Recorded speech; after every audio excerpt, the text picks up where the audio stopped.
Hey everybody, welcome back to another episode of Gavinsky's Tutorials. Today I'm going to do a quick walkthrough of SwarmaDie 2. So this is an emulation of a really cool analog synth handmade called the Swarmatron, Dewatron Swarmatron. So this came out in 2011, made by two cousins, Brian and Leon. One of them a furniture maker, so it's just an absolutely beautiful. Like, go and Google this hardware. It's just a beautiful thing, and it's become a bit of a cult object.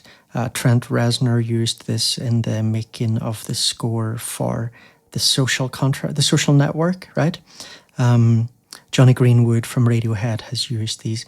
Alessandro Cortini, stuff like that.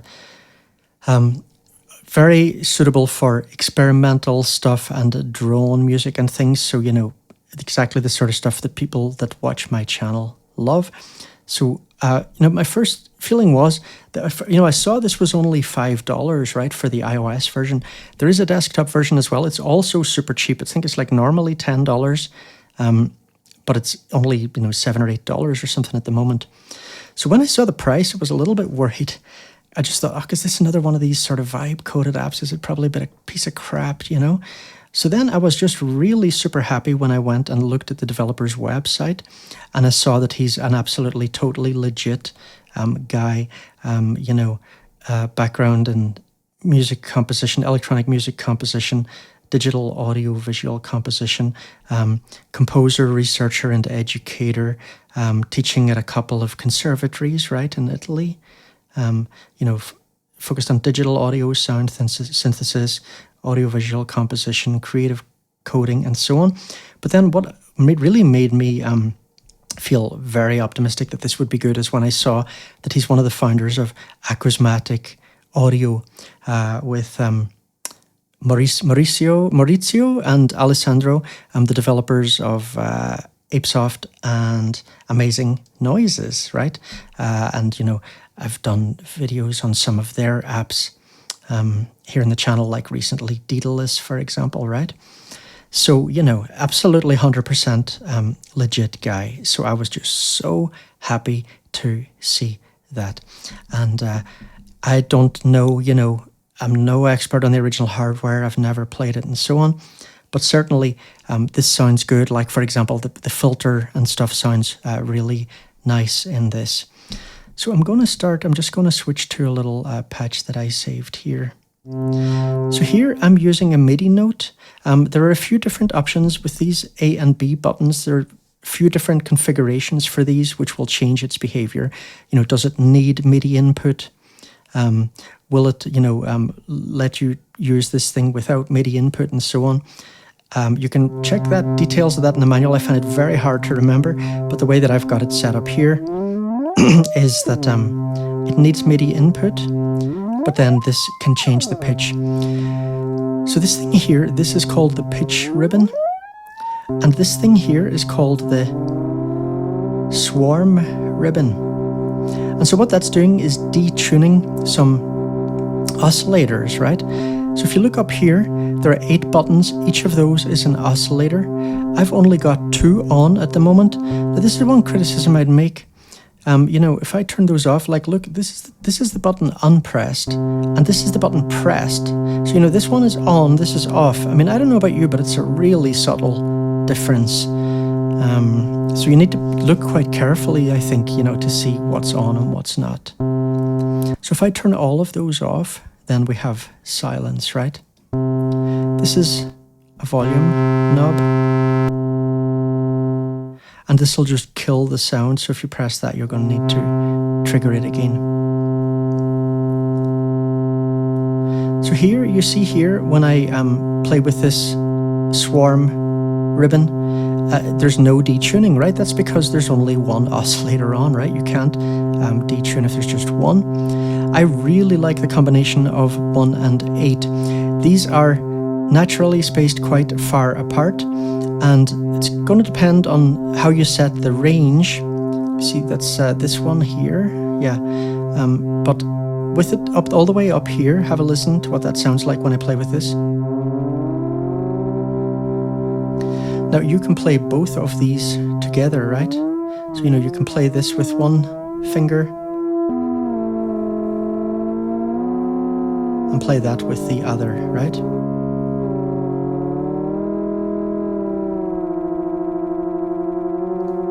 And that's going to make it, it's going to be quite challenging to stay in tune. But this, I find it's very easy to make nice drones with this, with just two of these. Now, if I change this, and if I have, let's just turn this over again. If I have just 1 and 2 on, now these oscillators are closer together in frequency. And now when I use this, it's more like just beating oscillators, right? It's very different. If compare that all the way up to when I have oscillator 8 on as well. And by the way, you can jump around, right? You don't have to drag, and you can do that on both of them, and you can just sort of get in and use a couple of fingers and go mad.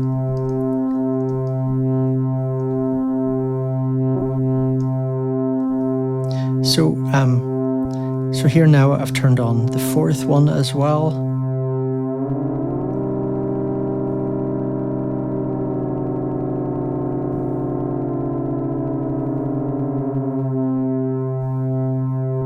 Now I've put on the 6th one.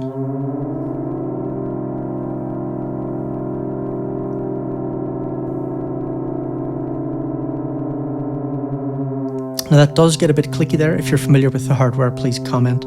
Is that also like that? You might need to adjust more slowly, I don't know.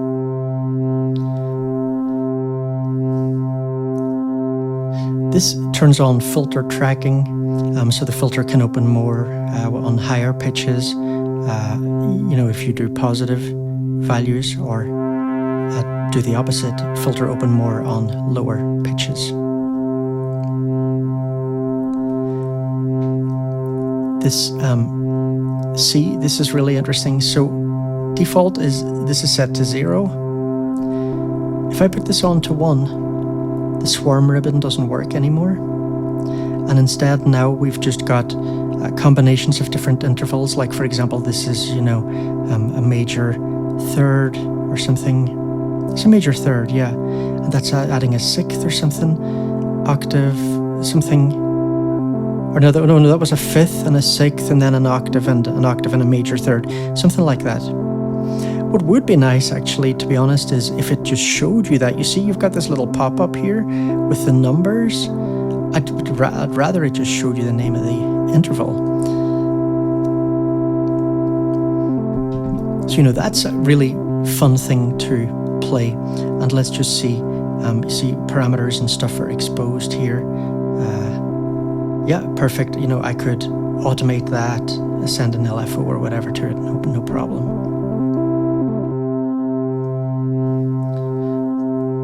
Now, here we've talked about that already. That's that range knob. There are 2 knobs with R. This one here is a little bit different. So this one is for the pitch ribbon.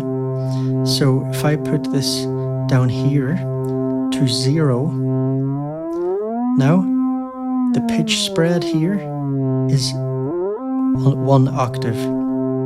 If I put this to 1, it's now 2 octaves.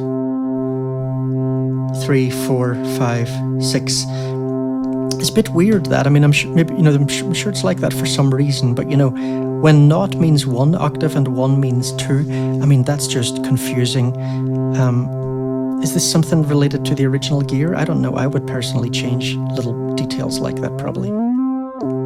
But anyway, it's easy enough to remember, to be honest. So double tap to reset to default. Here, by the way, switch between saw and sine. I quite like the saw. We talk about this little X switch.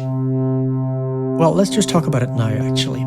So this will switch things around, right? So at the moment, this knob here controls filter cutoff, and this is for the swarm effect, as we saw.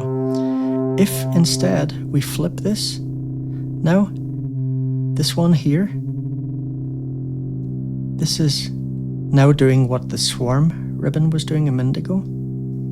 And now here, instead, now here we're controlling the filter cutoff, right? Which is pretty damn cool, actually. Right? You know, really nice to just go in and sort of play that. And I mean, obviously, you know, I'm going to keep this video short, but look, obviously this is going to be really, really fun to, I don't know, like feed into granular effects, nice big reverbs, or, you know, gating FX or whatever. You know, there's all sorts of stuff you could process with this that would be really cool, I reckon. Okay, so let's just switch that back. So this filter cutoff again. So here is the floor for the filter cutoff. So basically this is kind of like, you know, this knob here, I guess, you know, to keep things smooth, right? It basically has quite a narrow range. So if you see here, you know, with this set here, like, it can't quite cut the audio out altogether. You know, it's not going low enough, but it's also not going high enough to be super bright. So if you want it to be really bright, then, you know, bring this up. But then again, you know, this is never gonna give you like a filter sweep to silence. So, you know, basically just play with these two knobs, right? Play with both of them together, I would say. And here's the resonance. Don't know what the original hardware sounds like, but this sounds great to me.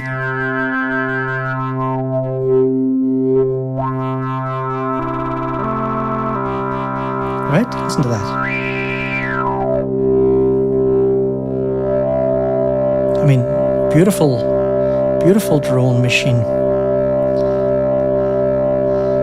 Let's get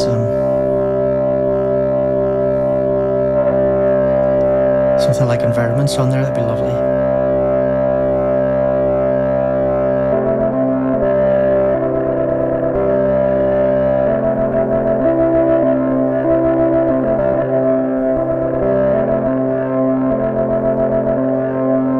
I do just wish maybe that there were, you know, more choices of intervals there. It'd be really nice if you had somewhere where you could set up, you know, what these intervals are and like save it per preset or something, you know, that'd be really cool.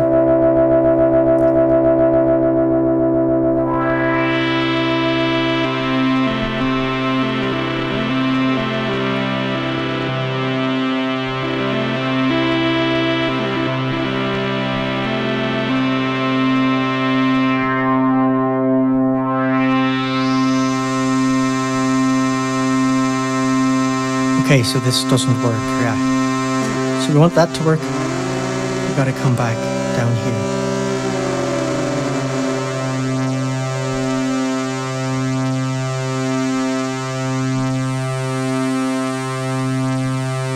So here, let me just reset these to default. So here, now the envelope here can affect the filter. So we can have positive values, it'll open and close the filter, or negative values, first close, then open. And just play around with those.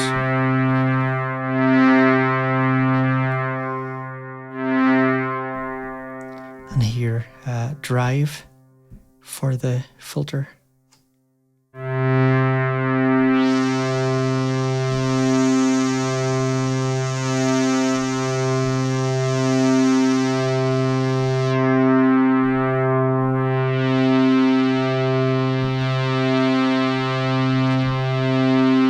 Don't hear that making a huge amount of difference, actually.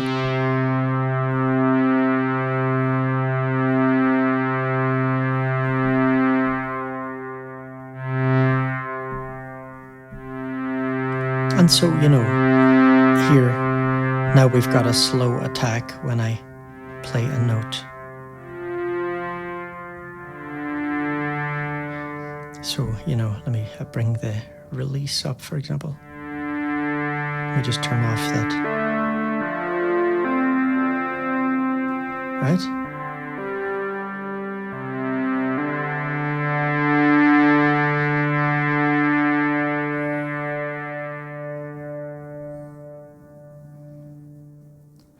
And then here, I just adjusted these. Now let me see. Okay, so here in this particular setup, it won't let me trigger this with MIDI. It's just here. So here I adjust the floor for the pitch.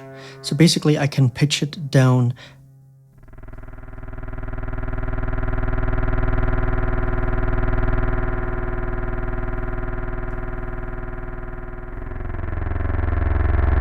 Wow, listen to that. So it really sounds beautiful, pitched down.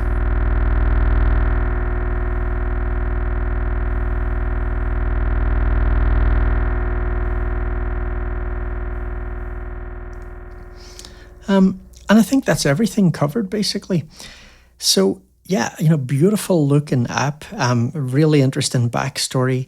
$5 for the iOS version. I mean, if you're into drone and experimental stuff, I think it seems like a lot of fun. It's really nice to tweak this cluster knob and play with the filter settings and stuff.